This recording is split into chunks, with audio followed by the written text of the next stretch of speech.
Tesis sobre el cuento. Ricardo Piglia en Formas breves. En uno de sus cuadernos de notas, Chekhov registra esta anécdota. Un hombre en Montecarlo va al casino, gana 1 millón, vuelve a su casa, se suicida. La forma clásica del cuento está concentrada, condensada en el núcleo de este relato futuro y no escrito. Contra lo previsible y convencional, jugar, perder, suicidarse, la intriga se plantea como una paradoja. La anécdota tiende a desvincular la historia del juego y la historia del suicidio. Esa decisión es clave para definir el carácter doble de la forma del cuento. Primera tesis: un cuento siempre cuenta 2 historias. Parte 2. El cuento clásico, Poe, Quiroga, narra en primer plano la historia 1, el relato del juego, y construye en secreto la historia 2, el relato del suicidio. El arte del cuentista consiste en saber cifrar la historia 2 en los intersticios de la historia 1. Un relato visible esconde un relato secreto, narrado de un modo elíptico y fragmentario. El efecto de sorpresa se produce cuando el final de la historia secreta aparece en la superficie. Parte 3. Cada una de las 2 historias se cuenta de modo distinto. Trabajar con 2 historias quiere decir trabajar con 2 sistemas diferentes de causalidad. Los mismos acontecimientos entran simultáneamente en 2 lógicas narrativas antagónicas. Los elementos esenciales de un cuento tienen doble función y son usados de manera diferente en cada una de las 2 historias. Los puntos de cruce son el fundamento de la construcción. Parte 4. En La muerte y la brújula, al comienzo del relato, un tendero se decide a publicar un libro.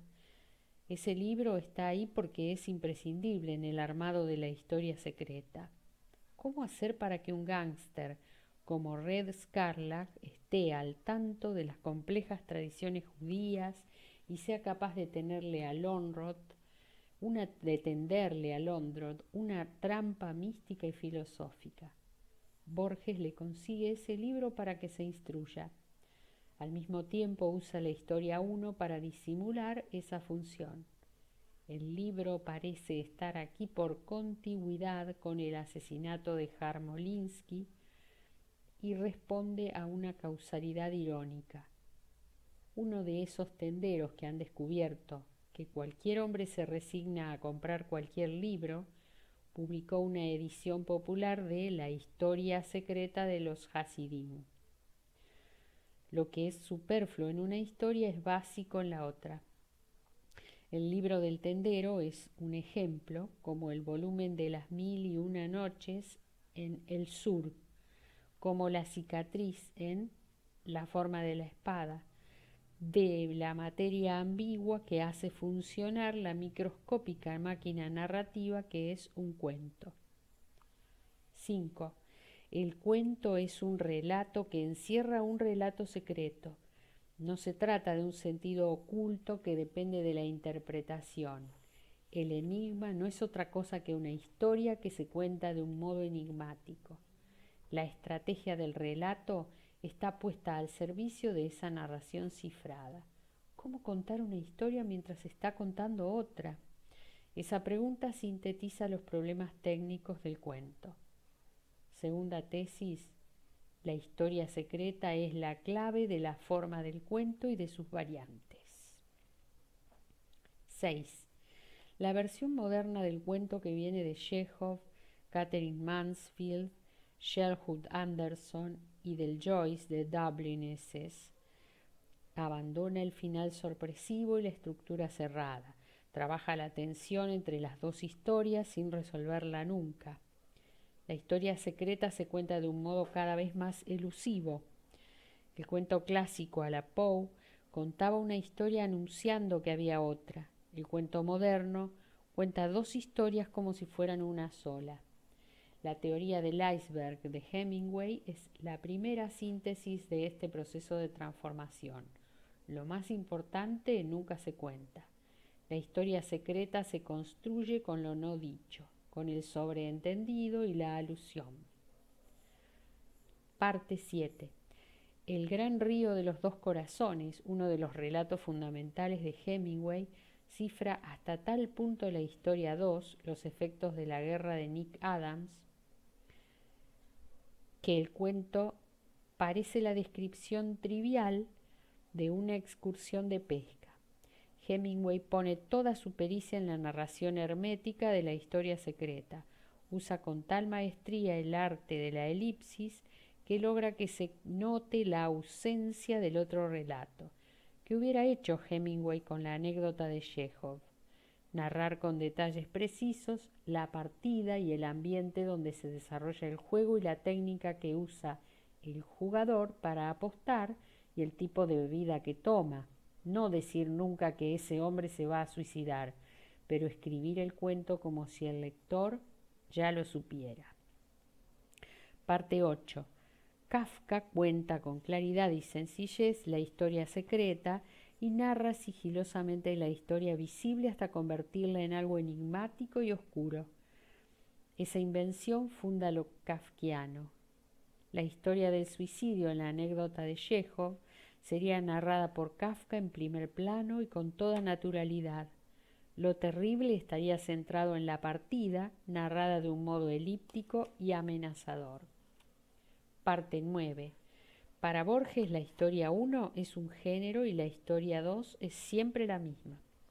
Para atenuar o disimular la esencial monotonía de esa historia secreta, Borges recurre a las variantes narrativas que le ofrecen los géneros. Todos los cuentos de Borges están construidos con ese procedimiento.